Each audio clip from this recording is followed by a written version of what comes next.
Sejam bem-vindos de novo. Antes de começar, vou-me armar em YouTuber e vou pedir que subscrevam o canal, partilhem, deixem o like e essas coisas giras. É um capítulo muito importante porque vai dar a base para uma sociedade realmente saudável.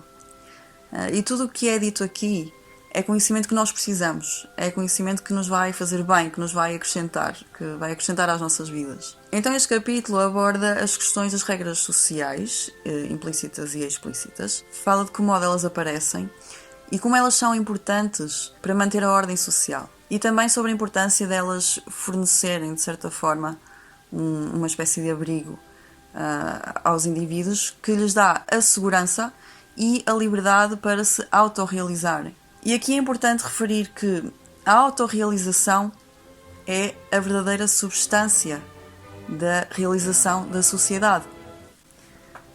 Mas o mais importante a reter neste capítulo é que essas regras sociais, que como nós vimos no capítulo anterior, são a infraestrutura da sociedade, elas devem ter uma base racional, fundamentada na condição humana. Se pensarmos no que está a acontecer hoje, como se fosse a emergência de um sistema de regras explícitas que está fundamentado não na condição humana, mas sim num projeto político-ideológico. E esse sistema, ao contrário de cumprir o propósito de dar aos indivíduos a segurança e a liberdade de se autorrealizarem, ele coloca-os num colete de forças, domestica-os, tenta domesticá-los, para que eles apenas se possam mover dentro desses limites, não é? Dentro dos limites que o sistema impõe, de modo a que se possa perpetuar. Esse sistema é o sistema do politicamente correto, da cultura do cancelamento e por aí fora. Então esse propósito racional das regras, segundo o Rossiter, é melhorar a cooperação social e reduzir o conflito entre as pessoas que estão interagindo. E isso de forma a maximizar as possibilidades de satisfação e autorrealização. Então aqui temos um pressuposto moral, que é o de que a vida de cada ser humano é uma coisa boa e é uma coisa digna de ser preservada. Então o valor da vida humana é a base para qualquer moralidade racional. E é isto também que está implícito, por exemplo, na moralidade religiosa. Agora, coisas boas e morais. Neste subcapítulo, ele apresenta a base empírica ou quase ontológica da moralidade. A estrutura da natureza humana já tem em si as ferramentas básicas da semente da moralidade. E elas são, por um lado, a capacidade de sentir dor ou sofrimento e, por outro lado, a capacidade de sentir prazer e alegria. Então, de uma forma muito básica, são essas as sensações ou os sentimentos que são os primeiros a orientar-nos. E pondo a coisa assim de uma forma tão simples que quase parece meio apatetada, se perguntarmos porquê que é errado infligir dor pela dor, e a resposta é porque dói. Ok? Porque dói. Então, infligir dor sem qualquer propósito benéfico é por sadismo, né? É uma perturbação psicológica. Um outro exemplo é se pensarmos, por exemplo, nas crianças, né? Quando as crianças veem que o seu bom comportamento produz alegria nos pais, a criança sente-se aprovada, né? Fica com uma boa sensação de si mesma. E esse sentimento vai-lhe servir de guia para ela ir aprendendo a escolher os seus comportamentos no futuro, né? À medida que cresce, que se desenvolve, que amadurece. Então é esta a condição humana, que na interação com o mundo vai produzindo essas respostas fisiológicas, psicoemocionais, boas e más. Então é essa condição que nos dá assim, o primeiro referencial moral. Tal como está escrito nas Escrituras, em Jeremias 31:33. Diz o Senhor: porei a minha lei no seu interior e a escreverei no seu coração. Ou seja, nós já nascemos com isto. O potencial moral em nós é inato. É claro que existem casos tristes, né, de indivíduos que nascem defeituosos nesse aspecto. Os indivíduos que nascem sem essa capacidade são os chamados psicopatas ou sociopatas. Mas também pode acontecer termos indivíduos que falham nessa capacidade por um defeito de educação. Isso é possível. E por isso é tão importante esse aperfeiçoamento. Então, essa lei que está inscrita em nós, a lei do bem e do mal, ou do bom e do mau, ou do melhor e do pior. É uma lei que atravessa todas as dimensões do homem, né? Do material ao imaterial, ou do físico ao espiritual. Mas ainda assim podemos questionar isso, não é? Quer dizer, então, e os prazeres mórbidos, não é? Como é que um prazer mórbido pode ser um referencial moral? Não pode.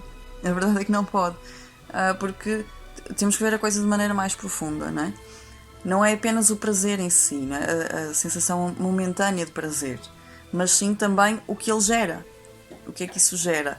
E o prazer mórbido e até mesmo o prazer que vai além de um limite, do limite estabelecido pela nossa própria condição humana, esses são prazeres destrutivos. São prazeres que produzem frutos podres, não é? A árvore conhece-se pelos frutos. Nós sabemos bem que existe ali um certo limite, não é? Em que o prazer pode se tornar vício. Então aí já não é prazer sequer, né? Já é outra coisa. Então é importante reconhecer esses limites do referencial. Mesmo aqueles casos das pessoas que sentem prazer em infligir dor, isso é claramente uma perturbação psicológica, né? Não é um referencial aceitável. Então a seguir ele fala da regra de ouro, né? Todos conhecemos a regra de ouro. Faz ao outro o que gostarias que o outro te fizesse. É um sinal de maturidade quando a pessoa alcança a compreensão dessa máxima. Porque aí a pessoa ganha realmente consciência de que as suas ações produzem consequências. E então nasce o respeito pelo outro, a partir de uma assunção da verdade de que o outro é um como eu. É um ser humano que sofre, que ama, que se desilude, que tem medos, que tem sonhos. E isto então leva-nos ao que ele chama de perspectiva intersubjetiva, que é um conceito desenvolvido por vários psicólogos, né? Aprofundado por vários psicólogos. Então, numa linguagem simples, trata-se no fundo da capacidade de empatia. Mas o autor explica de maneira muito mais clara. A perspectiva enfatiza, entre outras coisas, a capacidade de um indivíduo de reconhecer ou apreciar inteiramente a subjetividade ou a consciência profunda do outro, ou seja, a habilidade de ver os assuntos através dos olhos de outrem. Então esta capacidade de apreensão da subjetividade do outro, de quase uma incorporação às vezes, é realmente uma ferramenta poderosíssima e mesmo indispensável na construção dessa sociedade verdadeiramente fraterna, não é? De uma sociedade ordenada, em que vigora o respeito pela liberdade do outro, porque se reconhece a própria necessidade e porque se reconhece que o outro é igual a mim num nível existencial. Então a empatia cria um laço de compaixão. E essa identificação com o outro faz com que a pessoa sinta, por exemplo, uma agressão ao outro como se fosse uma agressão a si mesma. Mas e quando é ao contrário? Ou quando isso não está lá, não é? Quando a pessoa falha em atingir esse grau de maturidade e em ganhar essa perspectiva intersubjetiva.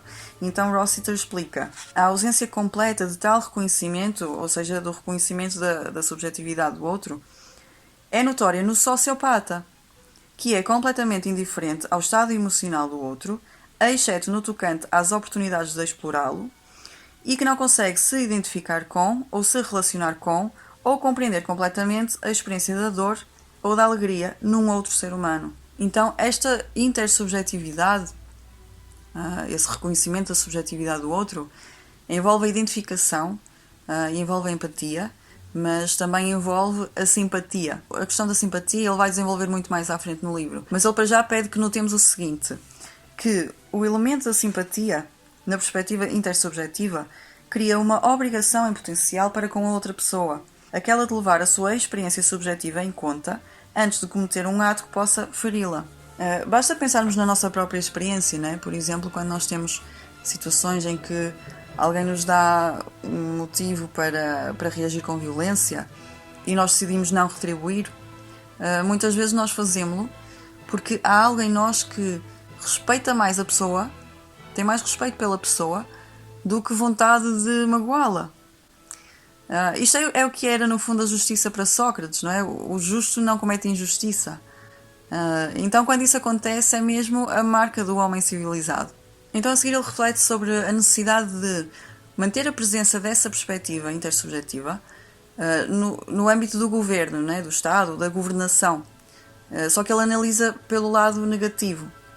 Então, relembrando que a marca do sociopata é ver as pessoas como meios, não é? Como instrumentos, é uma desumanização. Então ele escreve: a agenda esquerdista, por exemplo, despersonaliza e até mesmo desumaniza os cidadãos quando exalta a bondade de um todo abstrato sobre a soberania do indivíduo, que deve assim estar subordinado aos fins coletivos do Estado. A indiferença fundamental da agenda esquerdista para com a subjetividade do indivíduo, cuja soberania está enterrada no grande coletivo, ou seja, a vontade geral, a grande sociedade ou a vontade do povo americano, permite que os governos esquerdistas racionalizem manipulações inconscientes sobre as pessoas que fingem servir. Por mais que se pareçam com boas intenções, as operações políticas da agenda esquerdista são essencialmente sociopatas. Então é preciso compreender a extrema importância de manter a perspectiva intersubjetiva como um pilar da sociedade. Mas isto é o dever de cada um de nós, não é o dever de um sistema, porque o sistema não é pessoa. E o desenvolvimento e o aprofundamento dessa atitude, dessa maneira de estar no mundo, como já falamos, é o que suporta a regra de ouro. E é a base para que as relações sociais se aperfeiçoem. E é aqui então que ele apresenta o conceito de generatividade, que é um conceito que foi criado pelo psicanalista Erik Erikson, que significa o cuidado pelos outros, que emerge na fase adulta como uma grande realização do desenvolvimento pessoal. Suas raízes começam na criança, que foi amada e compreendida o suficiente a ponto de adquirir uma perspectiva intersubjetiva para com os outros.